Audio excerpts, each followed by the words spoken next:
Welcome into the Sources Say podcast, your go-to Kentucky basketball and recruiting podcast on the growing KSR Podcast Network, presented by our friends at Club Blue. Club Blue is the official collective partner of the University of Kentucky. I don't know if you saw, Jackson Robinson hosted a meet and greet signing after Kentucky's win over Louisville at KS Bar and Grill, and that's going to be a recurring theme here. So our friends at Club Blue, they have it going. So make sure you go check them out. We'll talk about them here in just a little bit. But a fun little add-on to what has been just a magical weekend for Kentucky basketball. Moving up to number 4 in the polls after tale as old as time, song as old as rhyme. Another win over the Louisville Cardinals. It feels so good. Mark Pope gets his first tip of the cap in the head-to-head battle against Pat Kelsey.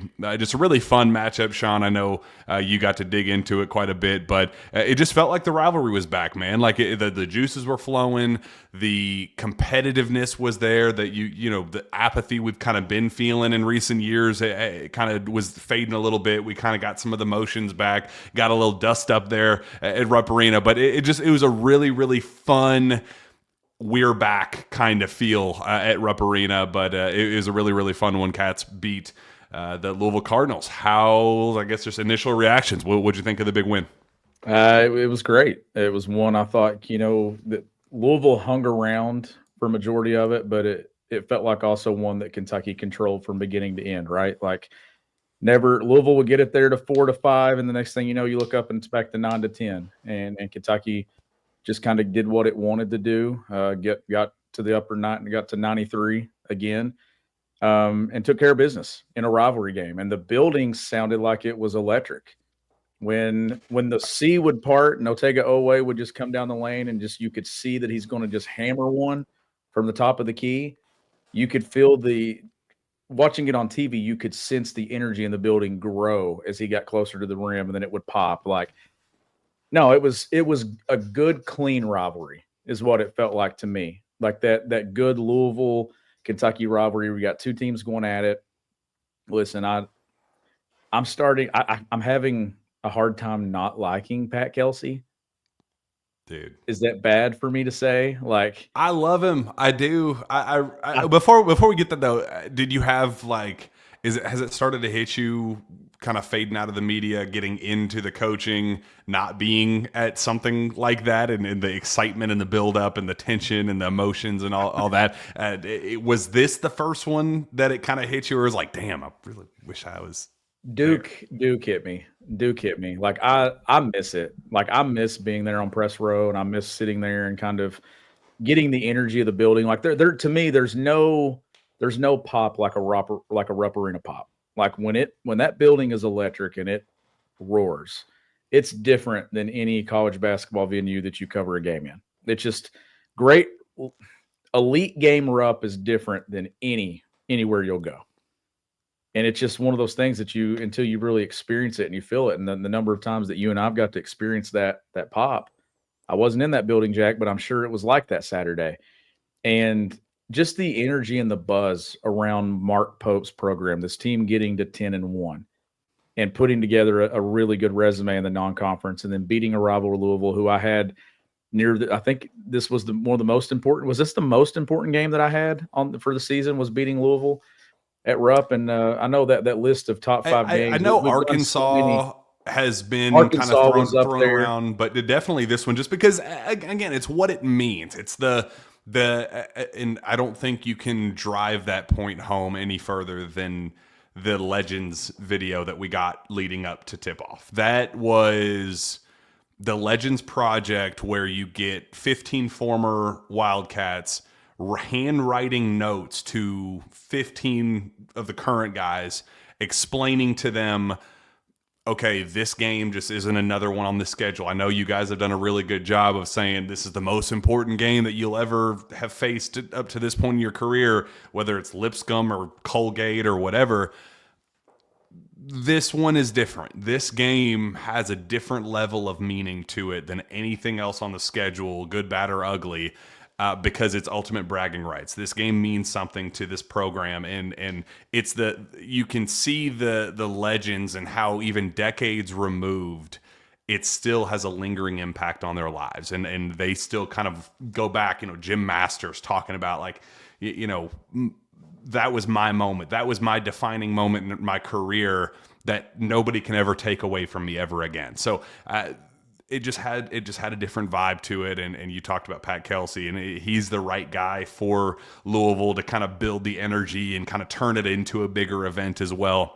Mark Pope obviously doing an exceptional job of that as well on Kentucky's side. But this one meant something. And for Kentucky to go out and win the way they did when Louisville was not going away. I mean, 13 different times I counted that Kentucky pushed it to 10 and Louisville immediately responded back. That's good. That's rivalry basketball. I think Kentucky was 20 points better than Louisville in terms of talent, given the depth, given the, shortcomings that Louisville's experience. And because of how well coached they are, because of the tenacity and the energy and the want to that Louisville had, they made it a game. They made it competitive. That's what you want a rivalry game to look like. So tip of the cap to Pat Kelsey, tip of the cap to Louisville, but my team's better, and that will always feel good. Yeah, I'm with you. I think Kentucky's actually significantly a better team. But the thing about the game that stood out to me was the runs. There weren't any runs of like 13-2 or 15-3. The longest run Kentucky had, best scoring run was 8. Best scoring run Louisville had was 7. No double-digit runs in the game whatsoever. That's why I think that was able – at no point did I feel like Kentucky was going to lose the game at any point throughout it. And it just kind of stayed where it was. And then Kentucky made the plays down the stretch to close. And Lamont Butler, we've not even really gotten into the meat and potatoes of what he did, but so many just memorable, legendary performances in this game. And when they decide to do more videos, you've got Tyler Eulis with the blood running down his face. You've got all the iconic moments that have happened. Lamont Butler's performance is an iconic moment now in the legendary moment in this rivalry. And going for 33 and not missing a shot and shooting the ball the way he did from 3-point range in a game where he was just coming back off of an injury, that's a pretty legendary moment in UK history to deliver in that performance. But no, it's when you can get the 10-1 and now you've got wins against Duke, you've got wins against Gonzaga, and who knows what Louisville's going to be when it gets into the conference schedule. And they're going to win plenty of games in that league. But we know that they have issues with depth right now and injuries and the things that kind of happen to them. But this is a team that has won its fair share of games now in the non-conference schedule over Thanksgiving and into December. That's a team that you couldn't look over even though it's a rivalry and things. You also had a team that's beaten people this season. And if they give Pat Kelsey time, I think they've got something to kind of feel good about as a program for the first time in a while. Kentucky's still the better team, and Mark Pope getting a win in game number 1 against Pat Kelsey was a big deal in this rivalry. But, hey, you mentioned the video and the letters about why this rivalry is what it is. That's when I missed it, because I know that they played that at Rupp before the game. I know that was on the big screen. It had to be. And that's when I was like, man, I bet that'd be really cool to be in that building and it getting juiced right before the game, and then they play that. But one day you're going to see Lamont Butler on there talking about his legendary performance of 33. And I think that's what makes this rivalry what it is each chapter something historic and great gets added to it. And it's one of the best in college basketball.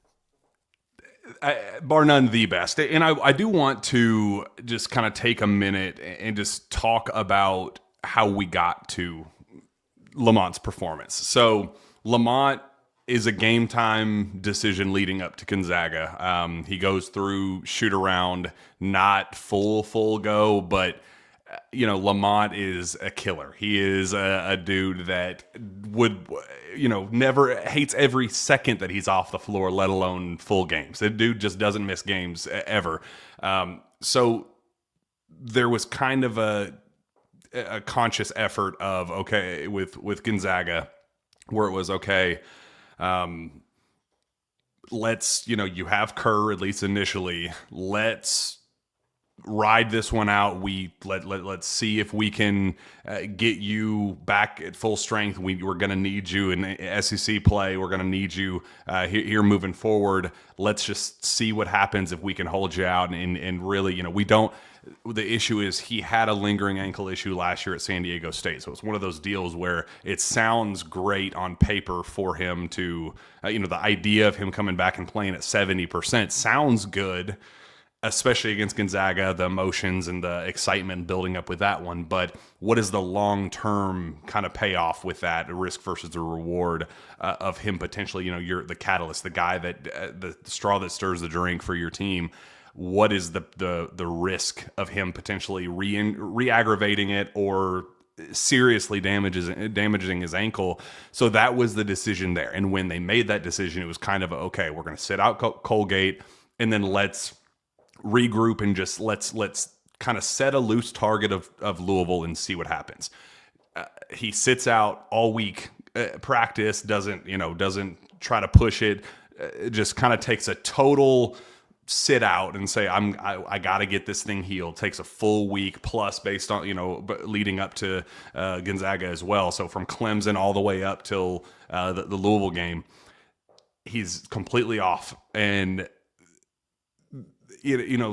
Lamont wants to play personally, but there is something to be said, especially after Kerr goes down. There is that kind of, devil on one shoulder, angel on the other shoulder, two sides talking to you saying, oh, it's Louisville. Lamont's got to play against Louisville. There's no way he sits that one out. Versus the other side, the more, kind of reasonable take of, hey, if Lamont re-injures this, you are without a starting point guard potentially for weeks upon weeks going into the strongest SEC schedule that the world has ever seen. What is the payoff there? Again, you kind of get back to that Gonzaga, but even more so. And the exact phrase that I got, Shawn, leading up to that kind of makes the whole story and the whole 33-point effort even cooler is that I was told Lamont made it clear that you're going to have to cut his leg off to miss that one. That he didn't care. You only get one shot at it. This is his last year of eligibility. You get one chance to play Louisville wearing a Kentucky uniform. I ain't missing that game. So it kind of turned into that Lamont's playing. Let's see what happens. And for him to take that, where he was, he could have, and some would argue even should have, sat out this one. His ankle was still pretty banged up, and he took that opportunity and said, screw it, I'm going to go put the team on my back and win this game. And for him to go out, take that, and then go for 33 points, 10 of 10 shooting, 6 of 6 from 3, just like you said, the Tyler Ulis moment, just go down the list. Aaron Harrison hitting the shots. You could just go down the list. Every single big time performance, he joins that list. And it's because he made that decision to go when it wasn't a consensus. I think that's a really, really cool thing, and just kind of adds to the legend of Lamont Butler and just kind of the importance of him, being on this roster. The difference when he's on the court versus off, it's so clear how valuable he is to this team, and it turns into immediate legendary status. So I think it's just really, really cool how we got to this point, and makes us know we cannot afford to lose Lamont Butler. Please, for the love of God, stay healthy for the rest of the season. And he played the most minutes of anyone in the game, like 32 even.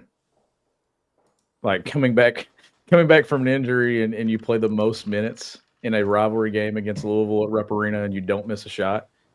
And I know he missed some free throws, but from the field, 10 of 10, 6 of 6 from 3. And when I went back and watched the game, it's like when you he didn't miss one, you're like, man, this one goes in. This one goes in. Like every time it leaves his hands, like obviously after you've watched it once, but it's just like, wow, what a performance that he put on. And taking it from this one individual game and turning it into now a blueprint of what they've done in the non-conference at this point through 11 games, it's starting to stack.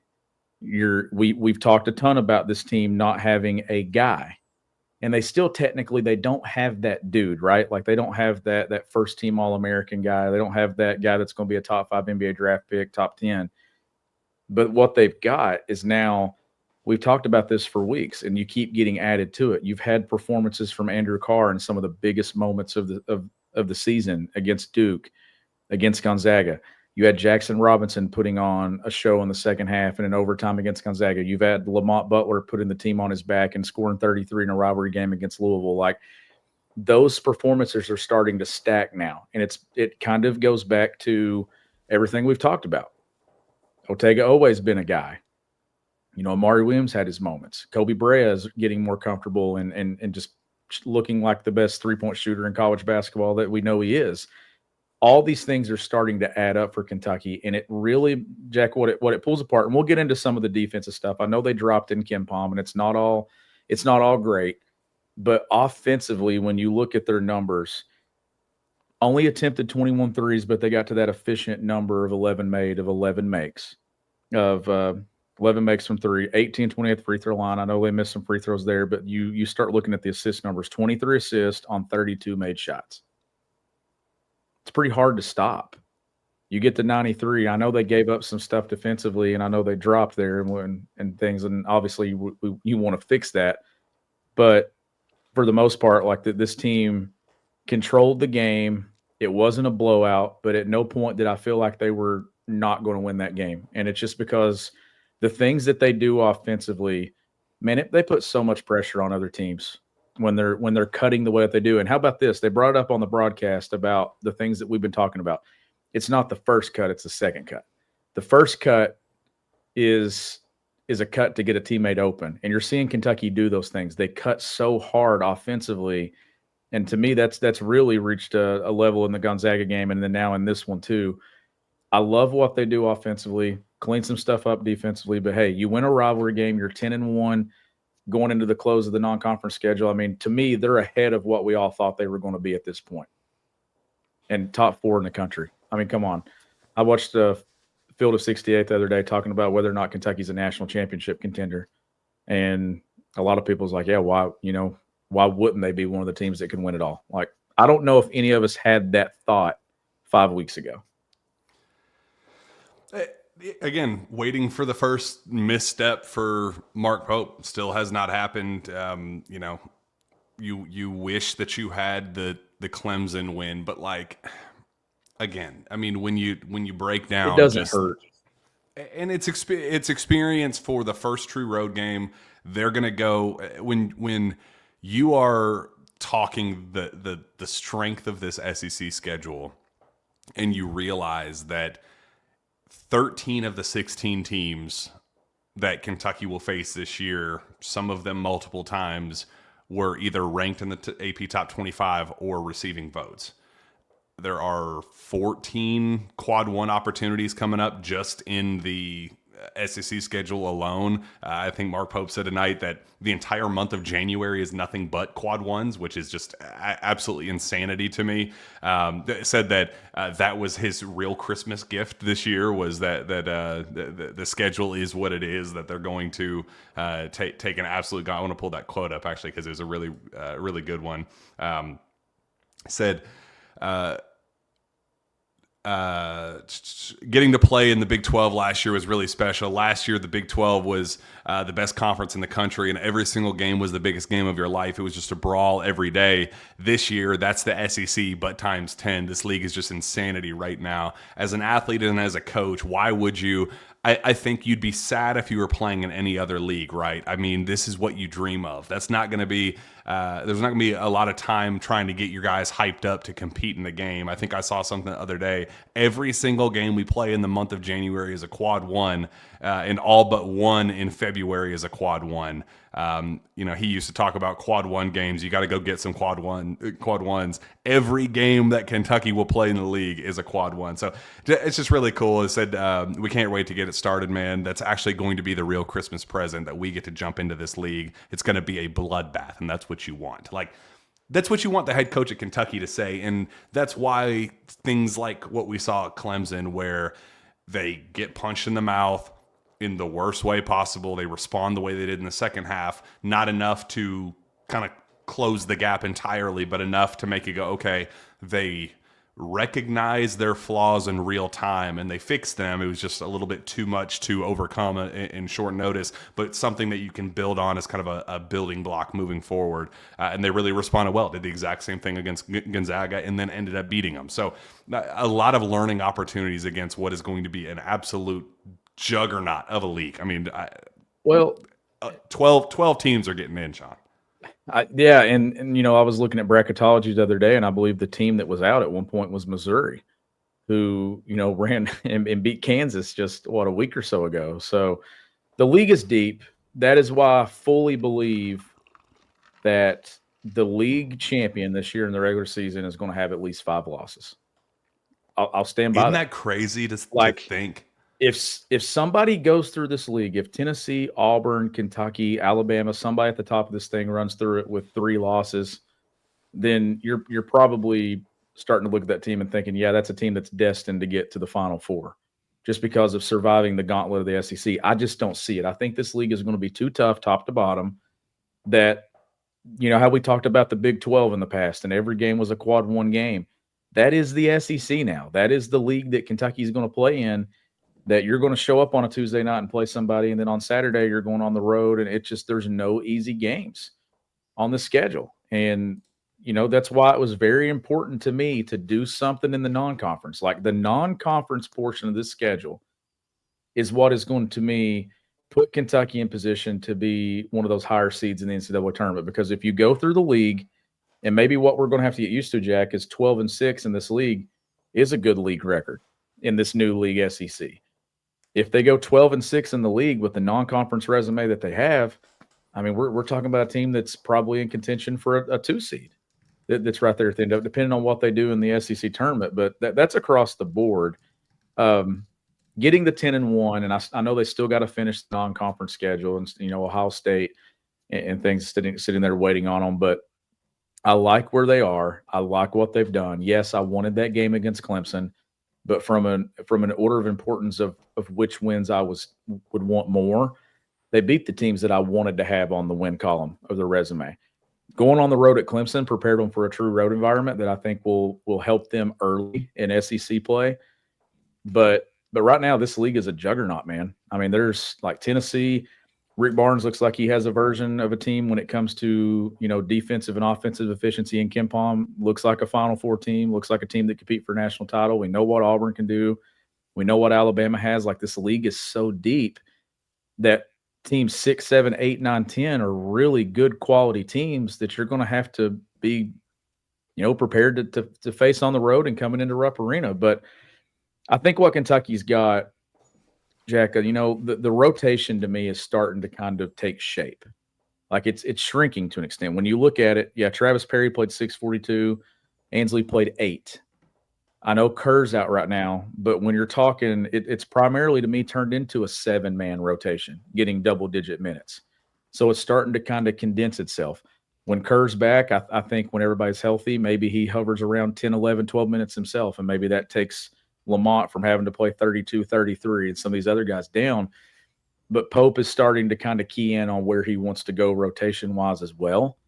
And I think they developed an identity. We know what their offensive identity is. It's balance. That's their identity to me. It's balance scoring. It's balance assist.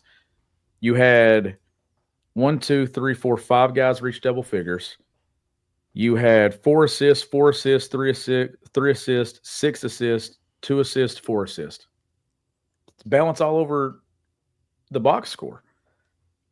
Like, that's the sign of a good team to me, is when you get balance in a number of categories offensively. And we know Louisville only had 8 assists for the game to Kentucky's 23. I saw some people talking about the free throw numbers. Louisville only taking 14 attempts to Kentucky's 28. Well, when you shoot 39 threes, you're not putting the ball on the deck a whole lot. Like, there's not a whole lot of opportunities to get there. But overall for the game, Kentucky still shoots 58.2% from the floor, 52.4% from 3.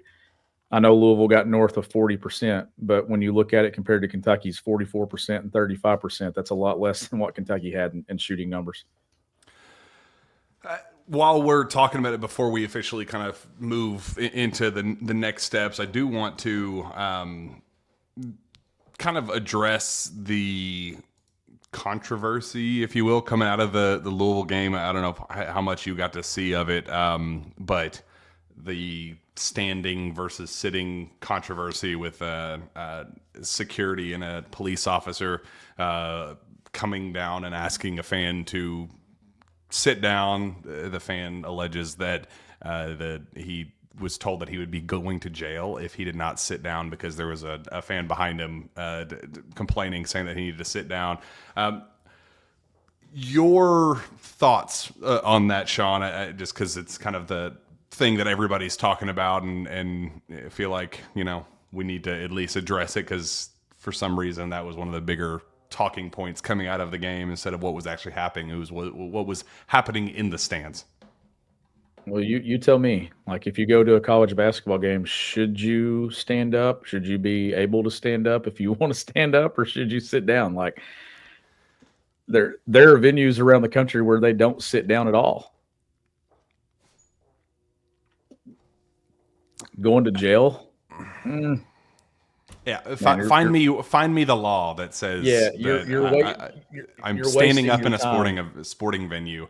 It just feels like a nothing burger on the surface. I think if you're a curmudgeon old down in the lower deck, I want those fans to go and thoroughly enjoy their experiences, and I know that standing for 3 hours at a game isn't feasible for some fans. I understand that, but unfortunately, those fans are not the most outspoken about this. Like, you're not hearing some old lady saying, "Hey, I'm trying my best to be a fan. I'm screaming my lungs out, but the young whippersnapper in front of me is standing the entire time." That's not what we're dealing with.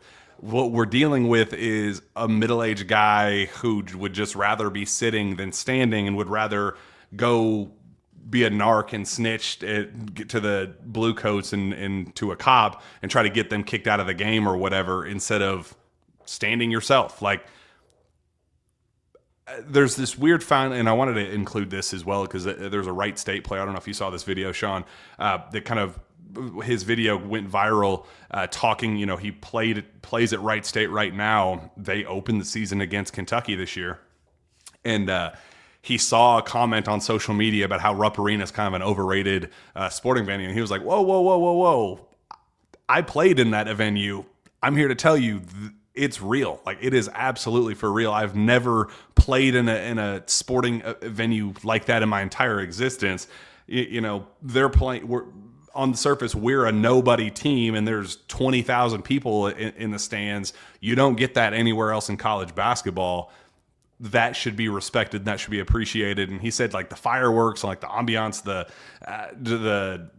lights going dim, and the blue, and the big loudspeakers and everything. He was like, it was an experience that, he said, like, it gave me chills. It sent chills down my spine. It kind of spooked us while we were sitting there in the pregame huddle. So I think Rupp is overrated as a venue. Fans. I think that kind of debate is a little blown out of proportion as well, because I think even on a bad night, it's better than everybody else's good night. But I still think that there is something to be said about the lower bowl can be more passionate. Like, there is something to be said about, there can be some more in the crucial moments of the game. Instead of complaining about people standing, you standing up yourself. I think it's a little dumb, and I think it shouldn't even get to that point, obviously, especially with a cop coming down. I think that's the dumbest thing on the planet. But I just stand, like, just stand, or don't enjoy it and just look up at the Jumbotron if that's the case. I mean, he's paying just as much money as you are for your seat, if not a little more, because he's clearly in front of you. So I think it's dumb. I think the whole thing is dumb, but unfortunately, that was one of the bigger talking points coming out of it. Yeah, and it's unfortunate when something takes away from what's actually going on the floor, right? Like a fun game, a fun environment, a fun season, and we're having a sit or stand debate. Like, that's the unfortunate part about it. But I mean, I'm for people, if you want to go to the game and you want to stand the whole time and you want to cheer, you can fan how you want to fan. The whole quote, I want to read it to you so you get the guy that actually got accused. He did stand, and the cop yelled at him for it. He called into KSR today and told his side of the story. Said, I stood for the first 2 minutes of the game, and a bunch of fans behind me were yelling at me to sit down. And then one of the Bluecoats came down and told me that I had to sit down or I was going to be kicked out. So I sat down, standing up periodically, but I sat down until there was 10 minutes left in the game. And then that's when I stood back up and remained standing, even though the people behind me were yelling to sit down. So we're talking the last 10 minutes of the game. Put up or shut up time, the most exciting, the time you should be standing. Yeah, I'm all the way on Team Caleb here. Stand, have a good time, enjoy yourself as a fan, and if you have a problem with it for people sitting behind you, spend a little bit more and sit in front of that guy, or stand up yourself. I have no sympathy whatsoever. You remember when Cal would do? It always seemed like when Cal had a team that was on the bubble. When he would do, I want you to stand at the under 8 timeout and not sit down. Is that what it was? At the under 8 timeout, he would just have everybody under 8. Yep, under 8. Like, it was a great idea. It was awesome. It was a great idea. Awesome.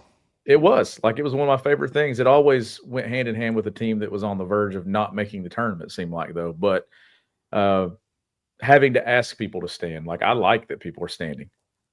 Like, I think it makes the environment good. Like I said, you go to some of these other places in the SEC. People don't sit down. Like, I've had media seats at Auburn, and I know you have as well right there at the top, and the dude in front of me standing up the whole time. And I'm working, and I can't see. And that's the last row of the lower level at Auburn. And the guy's standing, like, the whole time. So, like, you got those environments. But it's unfortunate that this was the main topic of conversation after you win a game against your rival and you're feeling good, getting the double-digit wins in the non-conference. But, I mean, controversy happens. The going to jail part, though, that's where I'm like, okay, I'm standing. I'm not committing a crime. I'm standing. I'm standing at a sporting event in Rupp Arena. Like, I'm not going to jail. It was funny is the video that was posted – you see the stupid incident of the Barney Fife coming down the stairs and yapping at the fan, and there's an actual fight going on. That's when the dust up happened. So you see the video camera like, oh, we got a cop coming down. Uh-oh, let's see what's going on. And it's like, oh crap, we got an actual fight that actually matters that's going on the floor right now. And like, he zooms past and goes into. So the stuff that actually matters happened on the floor today. I think the stuff that happened in the crowd is dumb and should not be blown up any more than it has. And if you have a problem with that, then I don't know what to tell you, man. It's a basketball event. We're supposed to be the most passionate fan base in college basketball, supposed to have the best atmosphere, the best arena in college sports. That's what we do. That's what makes BBN. Yep. This is a black eye for me. The fact that we even have to have this stupid debate limits the perception of BBN publicly about what makes us special. So Jeremy's right. No one should be sitting during the Arkansas game. I think there's going to be so much tension in that building that night that everybody will be standing. But hey, I watched it on TV and nobody was in front of me standing. So if you don't like people standing, just watch it on TV. Like, nobody was in front of my TV. If you're sitting trying to kick back your legs and relax the entire time, you can do a whole heck of a lot cheaper in front of an 85. You can buy a 100-inch TV and have it put right in front of your face in your man cave. Yep. For what you are spending on your lower bowl seat or Rupp Arena. This is the number 4. This is the number 4 team in the country in an exciting era of Kentucky basketball, with so much rejuvenation around the program and a program that's been wanting to get back to that level of success. And you've got it. Like, you got to. Everybody should be standing. If you were able to stand, you should be standing.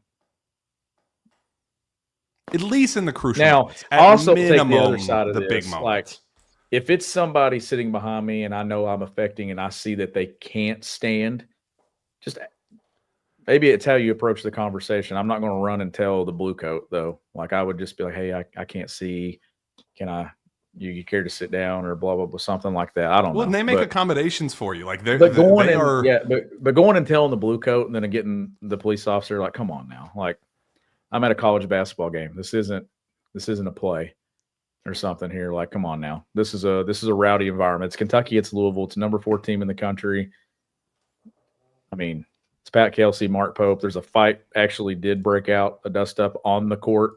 There's a lot of energy in that building. And we got a headlock. We got Mark Pope putting the little brother in a headlock. I love that, even though it didn't actually happen. But yeah, I love that. I really did love. And the picture was just like, oh man, Pat, buddy. Hey, can we talk about Pope going into just dust ups and just? Dude, this has happened more than once this year. Where he's gone. He's gonna get punched in the face one day. He is. Like he's gonna get a. Was it Clemson? No, what? No, it was a game at home. What game was it where he walked on the floor and was getting? It was who was it? Dork Clash Peters that deserves nothing in life with Georgia State. Yep. So, but like when you go into it like that, whoo boy, you better be ready because I mean he is at the Louisville bench, reaching over to grab and think of Brandon Garrison not knowing that his head coach is the one grabbing him. I mean, imagine if you're Brandon feeling somebody grabbing you and yanking you out. Like, there's a chance that Brandon kind of gets, defending himself, thinking that somebody's about to swing on him, and he kind of turns around ready to throw a bow or something. I can go ahead and tell you now, John Calipari would not have gone into any of this. So that's cool. Like, that's I just don't see. Like, there's not a lot of coaches. I think Orlando, go make sure everything's okay. There's not a lot of coaches that would leave their bench and go right into it. Like, but hey, Pope does that's his thing, I guess. And anytime he's going and he's getting his guys, but obviously you got to be careful though in those situations. Like, where you got to be careful is you got to be careful that you're getting your guy, because. Don't ever Pope didn't in that Georgia State game. Pope I know. Grabbed the Georgia State hands player. on another coach's players, because I'm telling you that right there is waiting for something to go wrong in one of these games. But that doesn't happen every single game. It doesn't happen every single season, but you got to be aware of it, because I'm telling you, I could see a coach having a significant problem. One of these coaches that's got. You know what I'm talking about. Got a big ego. Somebody's going to end up coming out of there with a problem with it. But, hey, we avoided anything crazy. Just it was good fun. rivalry. Good rivalry fun. Like good old-fashioned fun, yeah. It wasn't a DeMarcus Cousins elbow to the face or anything like that, but it was it definitely got you going and got you excited about Kentucky Louisville again. I just can't get a Big Juicy says biggest question since COVID. The GD nachos are a huge disappointment, but that's a me problem. Like, I love how we're talking about it. You know why I'm not standing? Because the damn nachos aren't good enough. If the nachos made me stand, my ass would be up. Oh, good Lord. Club Blue is the official collective partner of the University of Kentucky. Club Blue is founded by UK fans strictly to support the NIL efforts at the University of Kentucky. Unlike most collectives, 100% of subscriber money, 100% of donor money goes directly to NIL. Club Blue charges no fees. Club Blue subscribers receive some amazing benefits like invitations, special events, meet and greets with UK athletes, as we just saw with Jackson Robinson, and more Kentucky basketball players to come, signed merchandise, monthly giveaways, ticket giveaways, Club Blue merch, and more. Subscribe today at www.clubbluenil.com. You get to pick which sport you want to support. When you sign up, choose your sport and support with Club Blue. I don't know if they have a bourbon that they just released too. I mean, you got the beer, you got the bourbon, you got the meet and greets.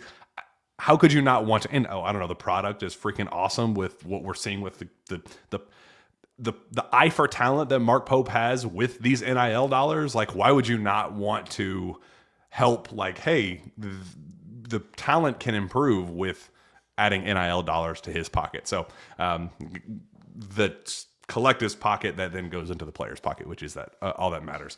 So shout out Club Blue. Make sure you go subscribe to them. And also, so Circa Sports Kentucky, the best time of the year is here, and the best app to bet college basketball is Circa Sports Kentucky. It's sports betting the way it should be, with high and transparent betting limits, the lowest holds, and exceptional customer service. It doesn't matter when they take the court, whether it's spreads, props, futures, or in-game. Circa Sports is the place to bet college basketball fun and bet like a pro from anywhere, anytime. Download your new bookie today at circasports.com. Must be 18 or older. For Kentucky Gambling Problem Services, call or text 1-800-426-2537. Shawn, couple other notes on the Louisville game. Otega Oweh, closer, set the tone with a big poster on Noah Waterman to start the game and then finish things out. I had the exact stat. He closed out with 9 of the team's last 14 points. So took the game over. He was one of those guys when Louisville kept trying to kind of reopen the door, crack that thing open, and slide in there at the very end. He was the one guy to be like, all right, dagger 3, dagger and 1, free throw. When he took that three though, and there's still a lot of time left on the shot clock, and you're like, oh, come on, time and score. And he takes it and hits it. It's one of those like, yeah, you better hit it. You know, if you take a quick three in this situation, no. But he has proven himself to me. Like, look, Jack, we talked about him a ton in the offseason, but not to this level of play. This isn't the Otega Oweh we watched at Oklahoma. Like, this is a version of Otega Oweh. Like, he adds something to Kentucky, like from an athleticism standpoint. He rocks the rim. Like, when he takes off and he goes baseline, you know he's trying to dunk on somebody, or when he would split in transition and there'd be something happen, and here he goes flying. Like, the first dunk set the tone for the entire day and the entire game, where he just comes down and wham. And I also love that Lamont, in that moment, we were still kind of getting a feel for, okay, just what Lamont can be, like how limited is he? You know, he hadn't gone nuclear for 33 at that point. That was one of the first opening game sequences. And I remember he got out in transition, was, you know, getting downhill, and the momentum was carrying him, you know, downhill. He kind of stopped on a dime and then found Otega for the dump off. And then that's when Otega went up and punched it on Noah. And that was kind of like a, you know, obviously the highlight was Otega there, but I also kind of had that was pretty good there for Lamont. He kind of felt, I mean, the way he stopped on a dime there and found, you know, didn't have any, oh shoot, I just tweaked my ankle again. Here I am hobbled back, you know, running back down the floor. You could kind of see something with him as well. So that was a good little 1-2 punch there. But yeah, Otega, I was told, you know, the way we have talked about Otega when he signed and kind of the months leading up, you know, throughout the summer or whatever, even when he first got on campus, I was told that he was like, you know, very solid player, a guy that they were expecting to contribute, but not the player that we saw right now, or that we're currently seeing. And I was told that in September, something clicked for Otega, where like Jackson was the best player and the guy they kind of leaned on to do a lot of the heavy lifting with scoring. But something clicked for Otega in September that just kind of catapulted him and elevated him beyond everybody else. And the staff internally kind of said to themselves, I think Otega's our guy. Like, Otega's the guy that's going to be leading us down the chart. And they weren't expecting it when they signed him. They weren't expecting it after seeing him the first couple months on campus. But something in that preseason just clicked for him, where it was like, oh boy, Otega might be that guy. And for him to take that momentum and then become Kentucky's most consistent, most talented player. I think, you know, the most valuable player is inarguably Lamont Butler, but most talented and the guy that's making the biggest, you know, just most consistent production. I don't think there's any argument that Otega is that guy. He is that guy. He's 100% that guy. Like, you know what you're getting out of him every single game, and just the numbers overall, the balance, the scoring, the physicality that he plays with, the athleticism that he adds. Like, he, to me, makes Kentucky different. And all these pieces do when you pull it apart. And that's why I keep talking about balance. when a guy scores 33 in a game, it's easy to look at some of these box scores, Jack, where you'll see a guy score 33, 35, and then you look and another guy's got 6 or somebody's got 7, and there's just gaps in the scoring column. Well, Kentucky had a guy go for 33, and when you look, then it goes 10, 17, 12, and 10. Like, you had other guys getting to double figures, but the biggest reason is Lamont only attempted 10 shots. Like, you talk about efficiency, 33 on 10 attempts, 6 of 6 from 3, 7-12 at the line. Like, that's an efficient night. But when you look at Otega's 7 of 11, like, that's just efficient across the board for Kentucky offensively, who now, they're 9th in KenPom in adjusted offensive efficiency. Like, they're right there at that elite level number that we're talking about. Defensively, I know that they dropped, and when Louisville, giving up 85 to Louisville is not going to do a whole lot of good for your numbers, but like, I'm not concerned about it long term yet, because I saw this team against Gonzaga, against Duke, even in a loss to Clemson, string stops together late to win games or have opportunities to win games. Like, I know that this team's got an ability to get stops when they need it, but offensively, I have no concerns, and I think they're getting more comfortable. Some of the cuts that they make, and Otega, to me, is one of the hardest cutters on the team. And they've been talking so much. How many times when you went back and watched games have you heard the word Zoom action be talked about this year? From Jimmy Dykes to Jay Billis. Does it make you feel good that we talked kind of about it? Drove that point home all summer? Like, hey, just so you know, this is going to be the talking point of the year. And I like that we got out in front of it last year when we got like a couple of Zoom possessions with Cal's team last year, and now it's like the offense, that's the foundation of the offense. Well, and it's the foundation, but it's the reads that they make out of this offense that are so elite. And Kobe Bray is one of the best at making the right read, whether it be a back cut or if a man goes under, he under and up is what I call it. Somebody goes under, you lift, you shoot the 3. And he does an excellent job at that. Like, what Kentucky does getting into its offense and how comfortable they are in the cutting. The first cutter sets up the second cutter. You got so many guys on this team that they sacrifice themselves with that cut to get somebody else an opportunity. And I'm telling you, Otega Oweh is one of the best cutters in college basketball. When he cuts to the rim, it's with intent. Like, it's aggressive. And some of those plays in transition where he got loose for dunks, just cutting hard, filling a spot, running a lane. Like, it's beautiful to watch, and getting to that number offensively and being in the top 10. Like, they just do so much very well on that end of the floor. And I know we talked a lot there for a few weeks about their 3-point numbers, and they're getting some heavy lifting from one guy every single game. I know Kobe Bray has had his nights where he's been the 3-point offense. And in this one, Lamont Butler going 6 of 6. If you have a guy going 6 of 6 from 3, overall your shooting percentage is probably going to be good from 3. But you also had a couple of guys, get the 2.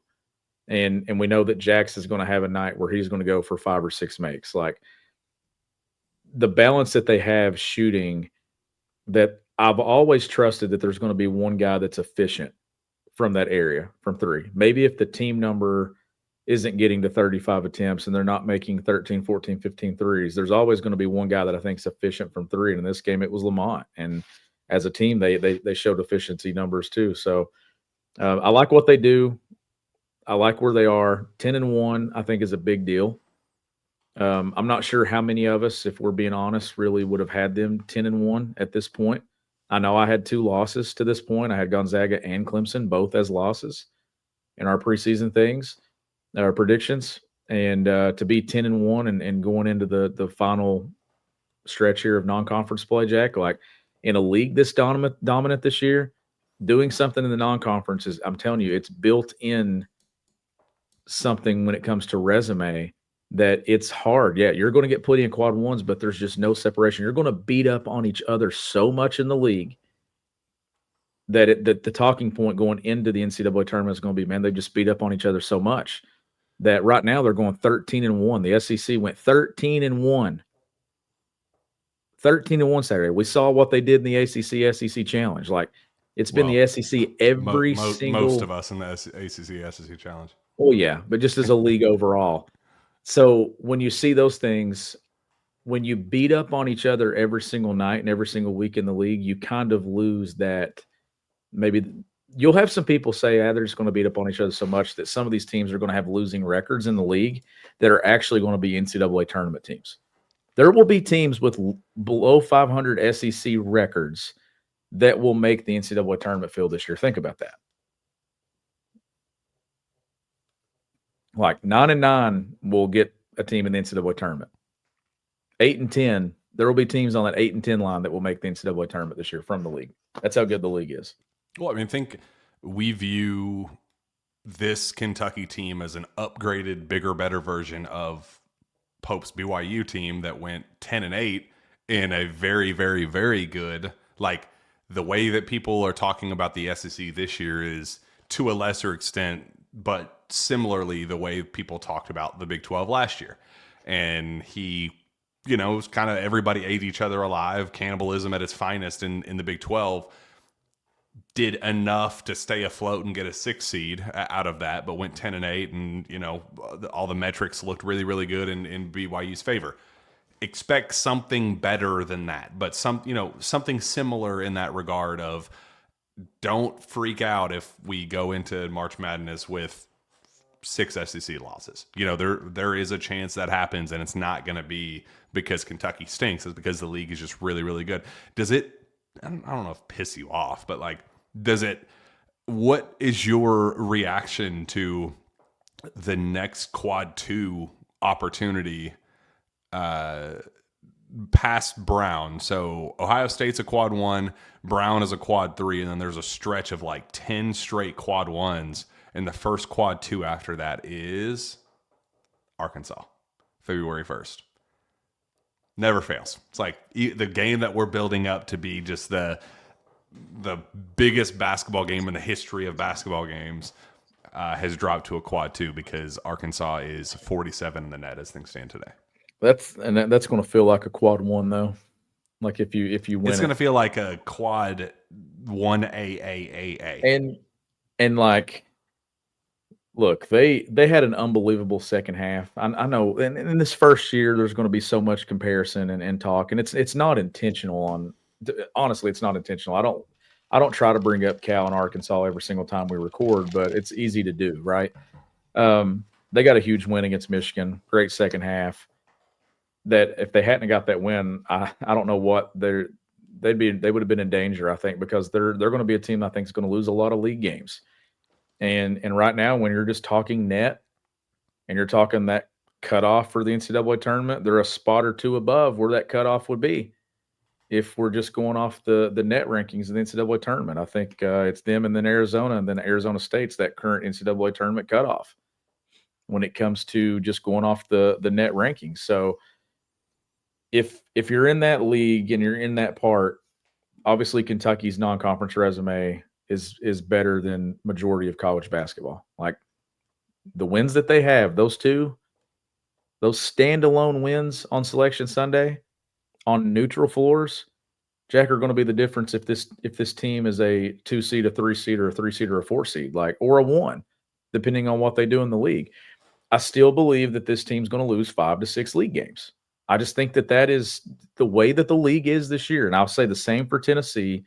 All these teams at the top, nobody is going through this league with 2 or 3 losses. Nobody. The turnarounds, when you play a Florida one night and you turn around and you close the weekend with Tennessee, or then you go on the road and you're playing, Arkansas, and you're playing a team in Missouri and having to go there. Like, there are just no easy games in the league this year that I think that you're going to have a lot of. I think it's going to keep a lot of people off balance about who these teams are. That's why I think the non-conference and performing well against the Dukes and Gonzaga was really eye-opening for a lot of people, because I think you already know when you're evaluating Kentucky that they're one of the best in college basketball because of the wins they've accumulated in non-con. Because in the league, Jack, it's just a gauntlet. And I just think that that's going to mislead some maybe some opinions about teams as they enter the NCAA tournament. Nobody asks if the SEC gets 12 in the NCAA, who gets left out. LSU, South Carolina. That next tier of teams, it's going to be so close, man. Like there are a couple on that cutoff that, like, Vandy is right now 54 in the net.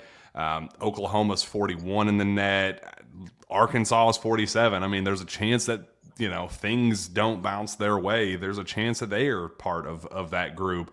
South Carolina is obviously out, on the outside looking in. Texas right now is 44 in the net. We'll see what happens there. But LSU pretty firmly out as well at 64 in the net right now. So, but that group there at the bottom, even still, every single SEC team right now, I think, is in the top 68 of KenPom, I believe. I'm going to check that right now. But the league is just, insanely tough. And it looks like South Carolina right now is on the cutoff at 68. So every team in the SEC is officially, if there weren't automatic bids with, some of the mid majors and things like that, even South Carolina is technically deemed a in the field quality type of team, which is just insanity to me. So it's going to be some cannibalism, man. There's going to be some eating each other alive that could lead to some ugly, if you're not built for it, then you might get eaten alive in SEC play. I'll tell you this, and this obviously goes. This probably statement can be made about every league, every season, but we talk a lot about win the day and go 1-0. You probably just group these things into weeks, right? Win the week. How many weeks can you go 2-0 in this league this year? And that goes for everybody. Good point. And that goes for everybody. Like, who has the more 2-0 weeks? And when you look at this schedule, the start of it, to me, when you get Florida at Rupp and then you go to Georgia, who's 26th in the net right now, that's a quad one game. Like, how often has the game at Georgia been a quad one in the past, for Kentucky? And then, that stretch of Florida at Georgia at Mississippi State start your league schedule. Like, in the past, when you at Vandy is going to be the first relief, and they're 9-1, and it's a quad one right now as it stands. Like, it's fun though, right? Like, seeing this, because every single time you line up, like, you're going to be in for a fight. You're going to be in for something that adds to your resume. Not a ton of quad twos, not a ton of quad threes. You know what you're getting in Knoxville, but there's tough stretches like that stretch there of A&M at Mississippi State, A&M, and then Alabama. That's a tough stretch. And then you look down and you got Tennessee, Arkansas, Ole Miss. There's another one. You got Tennessee, Texas, Vandy, Alabama, Oklahoma, Auburn. Like, that's a hell of a stretch too. Like, that's why I'm saying break this thing down into weeks. How many 2-0 weeks can you get? The teams that obviously go 1-1 are going to be the teams that are going to hover around that 10-8, 9-9, 8-10 line. But when we break this thing down, Jack, and we talk about if they're a team at the top half of the league, let's look at how we chart kills defensively. Let's chart 2-0 weeks in the SEC. How many did they get? Did they get to 3? Did they get to 4? Because if the team gets to 3 or 4, then you're talking probably 11, 12, 13 win team in the league. And I just think that when you look at it, there's not going to be many of those teams that finish up in that higher end of double-digit numbers with league wins. It's just such a stacked league. The SEC tournament's going to be must-see TV, by the way. I mean, those Wednesday games are going to be killer. There may be an NCAA tournament team that's right on the verge of having to play in that thing. When you're talking the way that this league is set up, that ticket is going to be so hard to come by in Nashville. The 12 seed may be a tournament team this year. They probably will be. Like, and when you look at the ACC and the ACC is not as good, it's going to mean a league like the SEC gets a lot more attention for those teams that are even on the back half of the middle of the pack. Because we've seen the ACC, like the league put on a show against the ACC. That's going to matter on Selection Sunday. when you pull this thing apart, those head-to-heads of SEC teams beating ACC teams and the non-conference resumes and going 13-1 on Saturday and winning double-digit games in the challenge, but those teams at the bottom half of the league, Jack, are dangerous teams. Those LSUs, those South Carolinas, those are teams Kentucky has struggled with in the past. Like, those are still dangerous teams as well. Missouri, a dangerous team. Like, that team that's number 11, 12, 10, ugh. You get them on the road, no easy place to play. Think about this, man. Some of these environments that Kentucky's going to walk into this year, we've talked about, Cal was big on everybody's Super Bowl. Nah, these guys are going to get to play in some fun venues. And then Rupp Arena should be fun, because every game's going to matter. If you're standing, make sure you're standing. Make sure you're standing. I want to wrap up with this because I thought it was one of the bigger kind of thoughtful questions that came from tonight's Mark Pope show. A fan was asked Pope about Amari Williams' body language and said, hey, it kind of feels like he's either all gas, no brakes, or all brakes, no gas. Like, there's just way too much ups, downs, and he kind of lets it known with his body language it's pretty telling. And Mark Pope did not deny that he's kind of frustrated with the body language. He said he kind of had a telling quote after the Louisville win, where one of the reporters asked about the decision to play Brandon over Amari, especially there down the stretch. I mean, it was essentially all Brandon Garrison. Brandon got the lead in minutes, and Amari was in the teens. Like, I mean, just the first time we really saw that switch. And Pope said that, it was just the vibe of the game, that Brandon and his energy and just kind of the approach and just kind of, getting after it just fit the vibe of the rivalry matchup a little bit more than Amari, which, made sense. It felt like that in real time as well, but still interesting in real time hearing it from Pope when he said that. I was like, huh. So he recognized that and said that, Brandon's giving us better minutes right now than Amari. Then when asked about it tonight, here's what he said. He might care about this more than anybody that I know. Like, he cares so much and he wants to perform so well, so badly, and he brings so much out of the games. One of the things that he's working on is moving on to the next play with a whole heart, and that's a challenge when you care as much as he does and our guys do. He made some unbelievable defensive plays early in the game against Louisville, a couple of spectacular plays, and then that's a place that he wishes he could get back a little bit later. Coach Brooks, Alvin Brooks, does an edit where that is only on body language after every game. We actually show our guys following the game when we do our autopsy, and one of the edits will show our guys that's only body language, and it's winning body language where it's like, oh, we can be better. And so that's something we pay a lot of attention to, and our guys are really working on. Amari is going to continue to be great at it.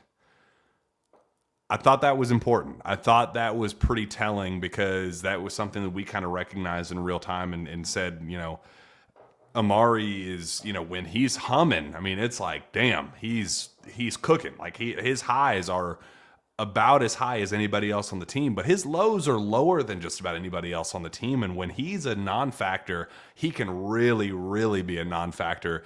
So for Pope to kind of recognize that, Shawn, I thought that was pretty interesting, and especially that little footnote about the edits made specifically to, consider body language and what's working and what's not with this team. Well, I'll tell you this. A lot of coaches will tell you two things that they won't coach are effort and body language. So to hear Mark Pope say that they clip film to show body language tells you that they coach it. And I've always been a firm believer that you have to coach it. You have to coach body language, because you can't just say that you won't, because it's like any other skill that you have, right? Like on the floor, whatever your skill is in ball handling, shooting, you do things to rep those things. You pull film to show mistakes. You should do the same for body language. When body language is bad, you pull it. When body language is good, you pull it and show it. You got to see the differences, whether it be on-court skill or with your body language, because I'm telling you, it matters. So the fact that they coach that area of the game, that's an important thing to me. Because what it does is it puts accountability on the player too, to be aware and conscious of their body language. And, Amari was impactful in the moments that he played. Like when you're talking about a guy that played 16 minutes and was second in rebounds with 8 and 6 points and 4 assists and no turnovers, like that's an impactful performance. His worst is a lot better than a lot of guys' best. So that's kind of the troubling part of this conversation is you just see so much more from him and you want to kind of chip away at that ceiling. It's while also accepting a pretty high floor as well. It's also very refreshing and gives you a lot of confidence in Kentucky too, that they like Brandon enough that they can roll with him when they need to. I think he has shown enough in moments to where he can. Now he's going to be a very good player, a very, very good player. He has energy. He plays with energy. He plays with an edge. He's aggressive. I know he makes some mistakes at times, but he is showing that he can play in the system as well and make some of the same plays and reads out of that zoom action look. Like he sets good screens. He sprints to the rim out of those looks. Like Brandon Garrison, to me, is a very important piece for now and long-term for this program. Amari is a very important piece for right now that they need to get to where they want to go in March. That front court and the way that it's worked together with him and Andrew Carr and Brandon Garrison, to me, that's probably one of the bigger storylines of the season is I think they've got good quality depth at those spots where – we've talked in the past a time where the backcourt's been good and the front court's been lacking. I think they've got good balance across the board on this roster that you need all those pieces. But to me, Amari is going to be the guy in March that has to be on the floor that matters. He's going to have a game where he's going to grab 17, 18 rebounds if he plays enough minutes against a really good opponent. Pat Kelsey called it Noah's Ark. We got Noah's Ark. We had two of everything on the roster. Shawn, I leave for North Carolina, New York City. I got the N and C of the NYC. Leave Friday morning, so I'll be getting there early afternoon, planning on doing a bunch of cool stuff while we're up there. Obviously, Jack Dempsey's hitting some of the, the Rockefeller Center, trying to do some of the Christmassy stuff. We're going to do a lot of that on video. We'll do some live stuff while we're up there. In terms of the matchup, this one's a little weird. Obviously, they've taken some pretty significant black eyes. Obviously, the intimate storyline for us that we kind of familiar with us is Aaron Bradshaw, his status, and getting that kind of rematch potentially, assuming that he is able to go on Saturday. But how do you respond? I mean, they just get their teeth knocked in against number 1 Auburn, number 2 Auburn, 91-53. It absolutely destroyed in that one. But they beat Rutgers, got destroyed against Maryland, close one against Pittsburgh, close one, or I guess 14-point loss against Texas A&M. But they did open the season with a win against Texas. So really weird team that we should be able to take handily, but it's different event around the holidays and out of your comfort zone. They're definitely not going to have a fan base. That's the same day that their college football playoff game is being played. So what are your expectations going into something like this? To me, it's a dangerous game. One, because where it is, it's so close to the holiday. You're coming off, obviously the momentum that Kentucky's had, here to this point, and you're not playing in a week. Like obviously there's some concerns, but when you look at Ohio State, like this is a game. I went and watched them practice. That was one of my stops that I made on my college tour back in October. But they've got pieces, but it's not all came together for them. But I'll say this: their 4 losses have been quad 1 opponents. Like they're 1-4 in quad 1. They've not lost anybody in quad 2, quad 3, quad 4. So it's not like the losses are bad. Now the margins are bad. Like you lose to Auburn that way, and then you lose to Maryland by that margin too. Like when you're playing a team that's searching for something to add to its non-conference resume, I think it's always a dangerous game. But I would think that Mark Pope will have his team ready to play because like if Kentucky's able to get this one, and then obviously the game against Brown, then you're talking a 12-1 mark in non-conference play. Like that's a pretty good start going into what we already know is going to be an incredible league this season. But when you look at this matchup individually, it's just go and take care of business. Just do your job.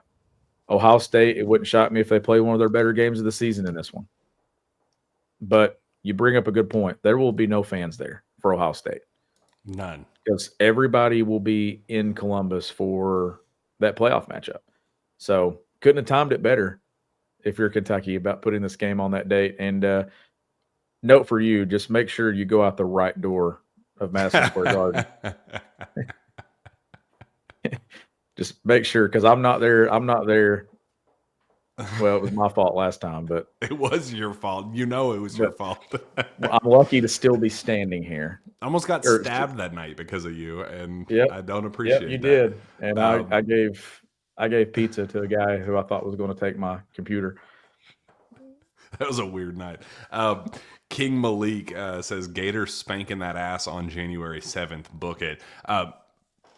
King Malik, please, for the love of God, play somebody with a pulse before you talk trash representing Florida. And also don't have a creep as a head coach. I mean, that's also a 2-for-1 special there for you. Florida, yes, looks very, very good right now. But, beating the fighting Grambling State, Florida A&M, I mean, what an absolutely abysmal non-conference schedule you guys have faced. Finally playing somebody in the top 40 of KenPom on Tuesday against North Carolina. Thank God, about time, because it's been an absolute embarrassment up to this point. We'll find out pretty quickly because they open league play with Kentucky, Tennessee, Arkansas, Missouri, Texas. So their appetizer for us is 355 and then at Stetson. I mean, come on, bro. Like at least try to schedule a competent schedule. I mean, that's just pathetic up to this point. But yeah, hey, good on you. When you have extracurriculars the way Todd Golden has extracurriculars right now, you need to get some distractors out there and beat the hell out of everybody you play because of some of the stuff going on outside the floor. So congrats on your very hot start, but we're about to see just how good the Florida Gators are going to be. We're about to see how good the Kentucky Wildcats are going to be. It's going to be a fun SEC slate. We'll wrap up with the trip to New York City to take on the Ohio State Buckeyes, and then 10-day break from there. Then we'll get Brown, which should be a very good feel-good opportunity, and then we get to take on King Malik's Florida Gators, and we'll see who the real SEC competitors are. Shawn, any parting words, anything that you want to get off your chest before we get out of here? No, just a big one coming up. Safe travels for you. Going to my favorite city. I wish I were going with you. I love it so much, man. It's going to be fun. Keep your eyes and ears peeled on this KSR YouTube channel. Stephen Peak and I are going up there. And it's going to be a good time. Where if you're going up there, make sure you reach out to us. Let us know you're coming, and we'd love to kind of get some stuff scheduled around your all schedule and make sure that we have a little bit of a crowd whenever we do our cool stuff. So looking forward to that. Make sure you go subscribe to KSR Plus. A bunch of stuff on the football side right now. It is an absolute circus. So keep your eyes and ears peeled over there. Can't stop all that stuff, and we should be getting some recruiting momentum and news here in the not too distant future too. So not a better time, and obviously on-court product is pretty darn fun. So go subscribe there. Make sure you're subscribed right here. Shawn, where can fans find everything fun that you do? At Coach_S Smith, I believe. I love when it's on this. Yeah, there we go. I love when it's not on the screen. That's my Instagram. Sorry, at _Coach S Smith. Sorry. Find me on Twitter at Jack Pilgrim KSR. We'll see you up in New York City. Go Cats.